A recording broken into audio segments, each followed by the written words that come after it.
Trátase do terceiro ano consecutivo no que Sanxenxo acollerá o Arousa Westifest. A cita vaise celebrar entre este xoves e o domingo, traendo ao municipio a bailaríns chegados de todo o mundo.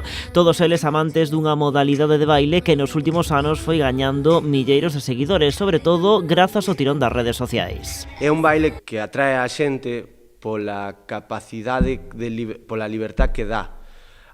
Estamos acostumados aos estilos de baile nos cales hai unha parte da parexa que é o líder, o que manda os movimentos, e a outra persona é a que sigue. E sempre é así. Este baile rompe con esa estructura. Dentro do que é a conexión de parexa, hai unha persona que lidera, pero que pode tamén seguir nalgún punto. En Galicia esta modalidade está tendo tamén moito tirón. De feito, dos 130 bailaríns que van participar neste evento, 50 son galegos. En Galicia ahora mismo está empezando a crecer como comunidade.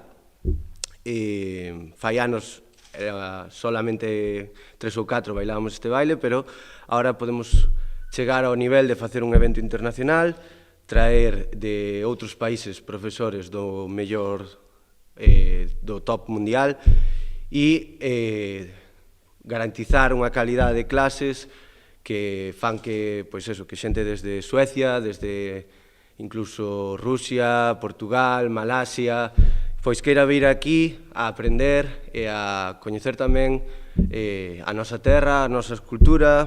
O encontro terá lugar nas instalacións do Carlos I, unha cita completa que mestura aprendizaxe e competición, pero que, sobre todo, busca tecer rede. É unha actividade formativa, pero tamén ten un alto contido social. O sea, aquí a xente que ven é porque eles mesmos queren mellorar, pero tamén é polo tema de bailar con xente diferente, coñecer xente de fora.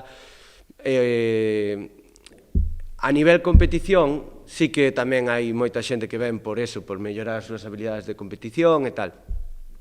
Pero sí, quizás teñan máis carácter social que un carácter formativo estricto. Ademais do baile, durante esta día haberá tempo tamén para descubrir a zona. En colaboración co Concello de Sanxenxo, organizar unha excursión cultural que inclúe, como non, unha parte gastronómica.